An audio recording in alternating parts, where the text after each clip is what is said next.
NCERT exercise 13.2 का question number 16. In a hostel, 60% of the students read Hindi newspaper, 40% read English newspaper, and 20% read both English and Hindi newspapers. A student is selected at random. Number one, we have to find the probability that she reads neither Hindi nor English newspaper. ठीक है, तो सबसे पहले हम लिख लेते हैं let E is equal to a student reads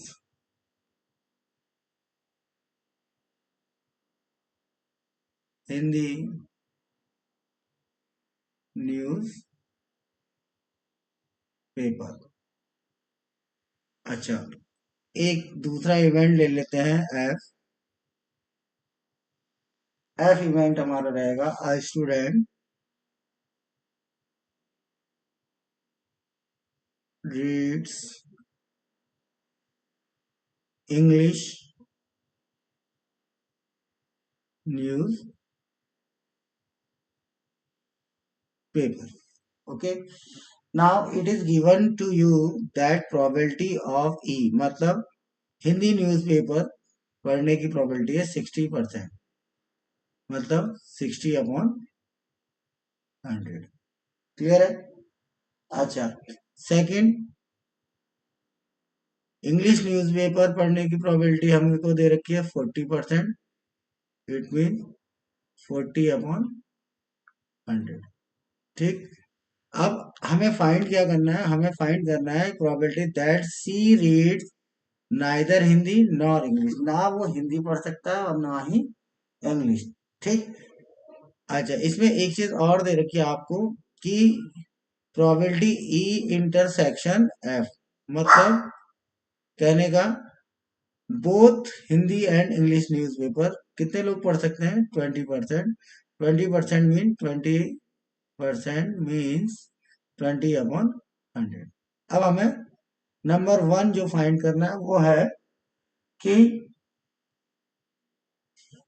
probability neither Hindi and nor English, मतलब probability E dash intersection F dash हमको निकालना है. ठीक है, हम इसका फॉर्मूला लिख लेंगे. P E dash intersection F dash is equal to P E union F whole dash. हम इसको होल डैश भी बोल सकते हैं. ठीक है, बाय दी फॉर्मूला. और ये किसके इक्वल होगा? 1 minus probability E union F के. ठीक, अब हम फॉर्मूला अप्लाई करेंगे. Probability E union F is equal to P E plus P F minus P E intersection F, और यहां से P E union F find out कर लेंगे. तो ये आ गया हमारा 60/100, 40/100 माइनस 20/100, मतलब 80/100. अब इस फॉर्मूले में हम रख लेते हैं और हमारा जो आंसर आ जाता है probability neither Hindi nor English is equal to 1 minus probability E union F. E union F, और इसकी वैल्यू हमने निकाली 80/100, मतलब 20/100 हमारी प्रोबेबिलिटी आ जाती है, जिसको हम सॉल्व करके लिख सकते हैं 1/5. ठीक है, ये हमारा फर्स्ट का आंसर हो गया. इसके बाद इसका बी पार्ट जो दे रखा है हमको, ये तो हमारा ए पार्ट था। बी पार्ट हमें दे रखा है, if she reads Hindi newspaper find the probability that she reads English newspaper. अब यहाँ पर देखो कंडीशनल प्रोबेबिलिटी एक तरह से अप्लाई हो रही है कि हमें पहले से दे रखा है हिंदी न्यूज़पेपर वो पढ़ सकती है, तो इंग्लिश न्यूज़पेपर भी वो पढ़ लेगी, इस बात की क्या प्रोबेबिलिटी होगी। मतलब हमको इवेंट ई पहले से ही मालूम है। ठीक, तो इस कंडीशन में हमारा जो फॉर्मूला रहेगा वो क्या रहेगा, प्रोबेबिलिटी एफ अपॉन ई, ये हमें फाइंड करना है। तो क्या हो जाता है formula, P E intersection F upon P F. Conditional probability का फॉर्मूला लगेगा क्योंकि हमें फर्स्ट सिचुएशन गिवन है। अब ई इंटरसेक्शन एफ हमको मालूम है, हमें क्या मालूम है, 20/100। अच्छा, प्रोबेबिलिटी ई भी हमें मालूम है 60/100। तो आंसर कितना हो जाएगा हमारा, 2×3=6, मतलब 1/3 हो जाएगा हमारा बी पार्ट का आंसर। इसके बाद सी पार्ट में आते हैं। सी पार्ट में आप देखोगे वो कह रहा है, if she reads English newspaper find the probability that she reads Hindi newspaper. Same conditional probability है। अब की बार वो इंग्लिश का हमें पता है कि इंग्लिश पढ़ सकती है, हिंदी भी पढ़ लेगी, ये निकालना है। मतलब P E divided by F is equal to P E intersection F upon P F. Value हमें मालूम है 20/100। प्रोबेबिलिटी एफ भी हमें मालूम है, क्या है, 40/100। 100 कैंसिल, 2 to the 4, तो हमारा इसका आंसर कितना आएगा, 1/2। क्लियर है। इसके बाद क्वेश्चन नंबर 17 और 18 जो है हमारे एमसीक्यू टाइप के क्वेश्चन है। ठीक है, एक्सरसाइज में 13.2 में ये 17 क्वेश्चन तो ये है, find the probability of obtaining an even prime number on each die. Die में जो प्रोबेबिलिटी है प्राइम नंबर की क्या होगी, when a pair of dice is roll, जबकि एक पेयर ऑफ डाइस हमने रोल किया है। मतलब जो सैंपल स्पेस है वो हमारे पास टोटल कितना है, 6 × 6, मतलब 36 का हमारे पास सैंपल स्पेस है।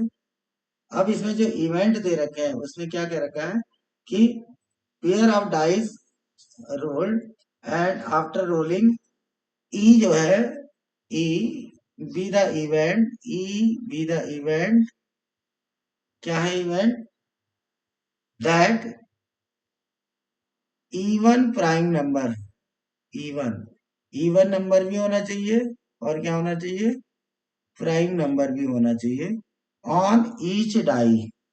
ठीक है, ईच डाई पे, तो ईच डाई पे इवन प्राइम नंबर क्या होगा, 2 2, इसके अलावा तो कुछ होगा नहीं। तो रिक्वायर्ड प्रोबेबिलिटी क्या हो जाएगी हमारी, प्रोबेबिलिटी ई जो हो जाएगी वो क्या हो जाएगी, 1/36। तो कौन सा आंसर हमारा सही रहेगा, ऑप्शन डी हमारा करेक्ट रहेगा। ठीक, सिंपल सा क्वेश्चन था। Question number 18, two events A and B are will be independent, independent है इफ, चार ऑप्शन दे रखे हैं, अगर वो म्यूचुअली एक्सक्लूसिव हो तब P A dash B dash is equal to 1 - P A 1 - P B, और थर्ड है हमारा P A is equal to P B, और फोर्थ है हमारे पास P A plus P B. ठीक है, ये कंडीशन हमको गिवन है और हमें बताना है कौन सा आंसर करेक्ट होगा। तो जब हमारे पास क्या होता है, इंडिपेंडेंट इवेंट होते हैं, तो हमें मालूम है P A intersection B is equal to हो जाता है P A into P B, ये हमें मालूम है ना। अच्छा, अगर A dash intersection B dash की बात हम करें तो हमें मालूम है कि A dash intersection B dash जो हो जाता है वो हमारा कितना हो जाता है, ए यूनियन बी के इक्वल, मतलब ए यूनियन बी डैश के इक्वल है ना।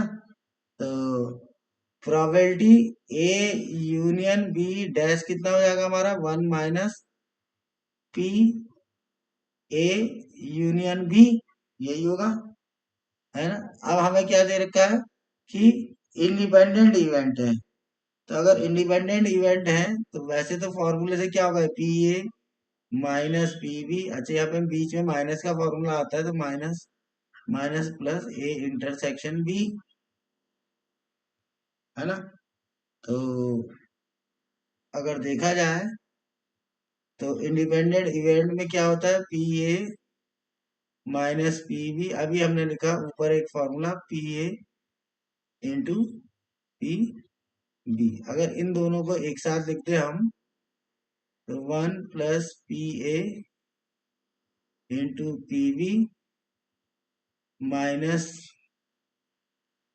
P A minus P B. ठीक है, हम इसको लिख सकते हैं इस तरीके से, वन माइनस पी ए, और सेकंड ब्रैकेट में हमारा आ जाएगा वन माइनस पी बी। ठीक है, ठीक है। अगर इन दोनों में कॉमन ले लें हम पी ए, तो वन माइनस पी बी आ जाएगा, है ना। और ये ऑप्शन कौन सा वाला करेक्ट है, ए ऑप्शन। तो हमारा आंसर क्या रहेगा, सॉरी बी वाला ऑप्शन हमारा करेक्ट रहेगा। ठीक है, तो बी ऑप्शन हमारा करेक्ट आ गया कि P A dash B dash is equal to one minus P A और इनटू में वन माइनस पी बी। ठीक है, तो इस तरह से ये एक्सरसाइज खत्म हो गई। अब हम नेक्स्ट एक्सरसाइज 13.3 करेंगे, जो कि बेस्ड है बेस थ्योरम पर। तो पहले बेस थ्योरम को समझेंगे और उसके बाद एक्सरसाइज करेंगे। आज के लिए इतना ही, थैंक यू।